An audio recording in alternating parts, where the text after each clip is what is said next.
Hi to everyone. This is Mr. M. Sundaran, Assistant Professor, Department of Agriculture Engineering, working in Kungunadu College of Engineering and Technology. In the course of Groundwater Well Engineering, we see about the topic of groundwater flow of equation. Then of course, rest on this states about the Darcy law.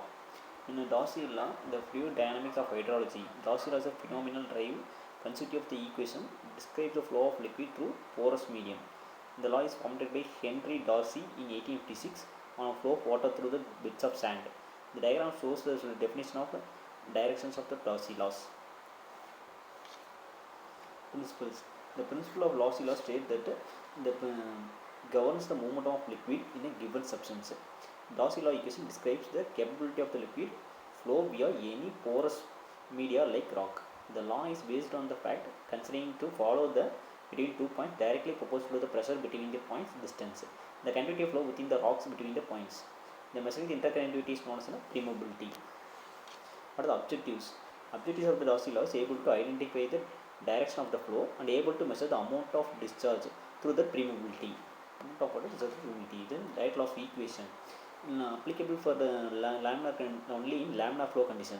There are two flows in groundwater. Flow of waters. One is laminar flow, another is turbulent flow. For laminar flow means the flow is in slow moving in parallel direction. Turbulent flow means flow in unequal unparalleled direction with fast and loud sound. First one is here about the Darcy law equation only applicable for laminar flow current condition, where that H equal to H in out, the flow in and out, liquid or water any medium flows in and out.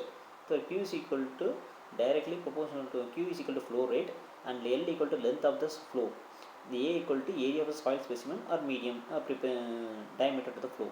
Therefore, AH divided by L equal to hydraulic gradient. Thus, Q is equal to KIA. There K equal to coefficient of permeability, the average velocity of flow which occurs under the unit hydraulic condition, unit hydraulic gradient. Therefore, the flow V is equal to flow of discharge velocity or superficial velocity meter per second. These are the Darcy's law. The Darcy is equal to Q equal to KIA, where K represents the coefficient of permeability and the average velocity of the flow will occur under the unit of hydraulic gradient. Then V is equal to velocity of discharge or superficial velocity meter per second. There is a flow equation. There says that elevation of water table A for 440 cm level. Then volume of Darcy water volume of water is equal to cross sectional flow. Therefore, vertical drop, perimeter hydraulic conductivity. A is equal to cross sectional area for flow. K is equal to permeability of hydraulic conductivity, H equal to vertical drop and L equal to flow of distance. This is saying that we can elevation A and elevation B. Based on that, we can see that the water table difference between A is higher and B is the lower point. So the flow of measured using Darcy law. Darcy assumptions. Making assumption process, soil is saturated. The flow of the soil through is laminar. Then the flow is continuous and steady. If the total cross-sectional area of the soil mass is considered, it is a fine grained soil provided a small or flow is necessary to be laminar. In a fractured stones or confined gravels, very coarse sands, turbulent flow may exist. In a fractured stones only the turbulent flow.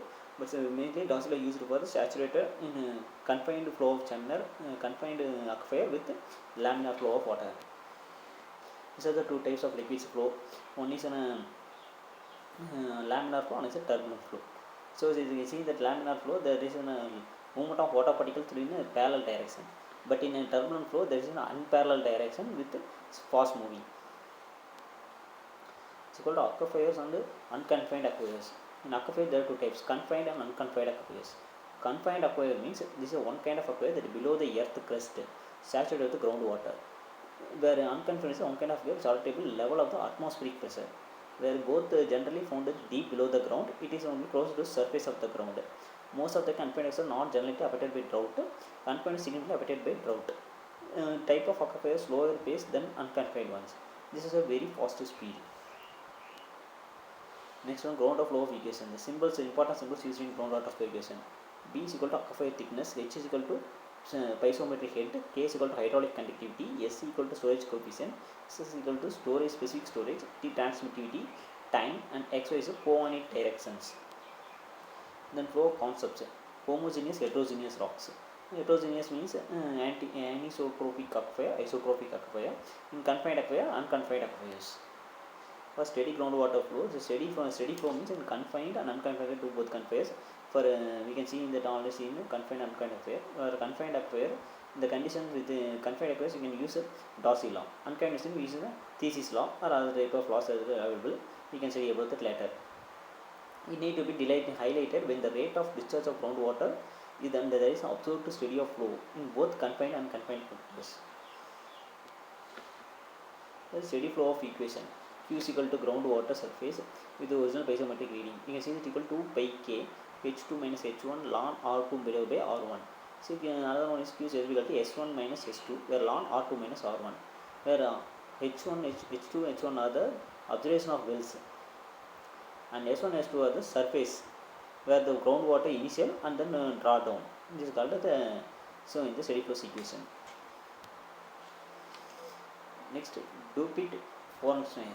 Dupitt equation assumed to discharge through unconfined aquifer. Following the various conceptions and derivatives, aquifer should be unconfined.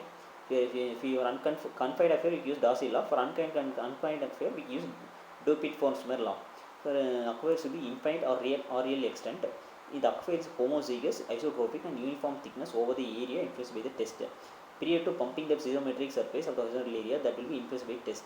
The aquifer is pumped at a constant discharge rate. The wall penetrates inside the saturated thickness of aquifer. The gradient of the pumping well and monitoring the well is steady state. The velocity of flow is proportional to the angular hydraulic rate instead of sine is reality. The flow is horizontal or uniform everywhere in the vertical section through the axis of the well. It is called Dupitt's assumption for valid for one unconfined aquifer. So thank you. This is for the so you can see then that confined aquifer and unconfined aquifer. Confined aquifer use Darcy law. For unconfined aquifer use a Dupitt-Forstner law.